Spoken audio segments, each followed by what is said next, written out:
Hello guys, welcome back to our channel. This is Boy Ipon and today pag-usapan po natin tong dividend declaration po ni Metro Bank.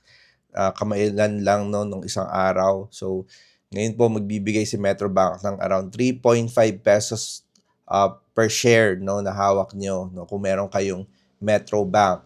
So yeah, pakita po natin no yung sa PSE Edge. Ito po yung recent record sa PSE Edge. Makikita nyo dito. Kung gusto nyo po i-confirm, punta lang po kayo sa website na to at hanapin nyo lang po yung Metrobank na stock. So makikita nyo dito yung common, no? Common cash dividend. Yung mga makakatanggap is yung may common share, tapos cash. So yan, nagbigay sila ng total for na 3.5, no? 2 plus 1.5 pesos. So kung may hawak kayong Metrobank, ako magkano lang hawak ko ay 100 lang.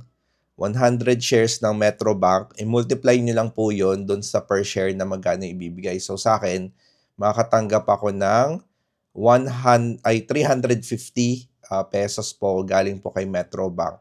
So, pampalubag loob, no? Dahil po sa mga nangyari.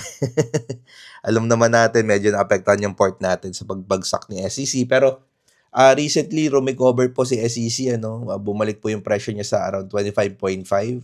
So kung mapapansin niyo sa portfolio po natin, 0.69% na lang po yung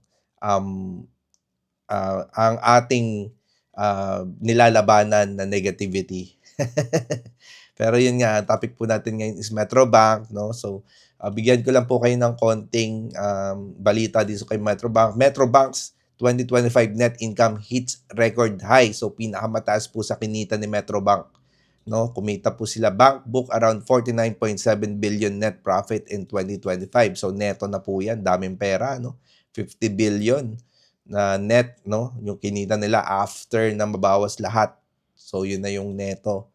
So lumalaki po yung kita ni Metrobank kaya patuloy siyang lumalakas bilang isang bangko, no? Ewan ko, ito yata yung number 1 bank of the year Number 1 managed bank of the year.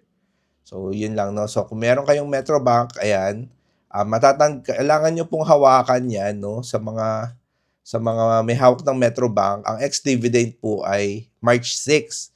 So, yun, no? Ang record date is March 9 at March 26. So, kung hindi nyo naman po yan ibebenta before yung ex-dividend dates, no?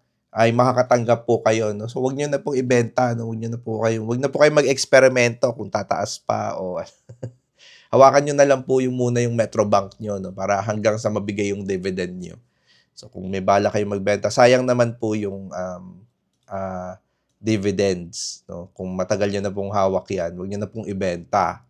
So yun lang. No? So konting update, medyo nakabawi tayo no? This week. So, medyo konti na lang po yung negativity natin. No? 83,915 na po yung total equity value ng portfolio natin versus po yung total cash in natin na 84,550. So, yun nga, no? Sayang kung hindi talaga nagkaroon ng massive sell-off yung SEC, malamang medyo nasa ano na tayo, no? Kasi positive 10%, actually positive 13% na tong SEC na to, bumalik pa sa kabila. Kung hindi siya nagkaroon ng negativity, positive 900 na yan, no? Sayang. Pero yun nga, no, things happen, no? Pero medyo gumaganda po yung market natin ngayon. Medyo recovery, no? Medyo nakalalabanan naman po natin yung pullback. Kaya congratulations po, no? Ulit, sa mga may hawak ng Metrobank, congratulations po sa inyo and mabuhay po kayo at sana lumago pa po yung pera nyo. Yun lang po guys and have a nice happy weekend.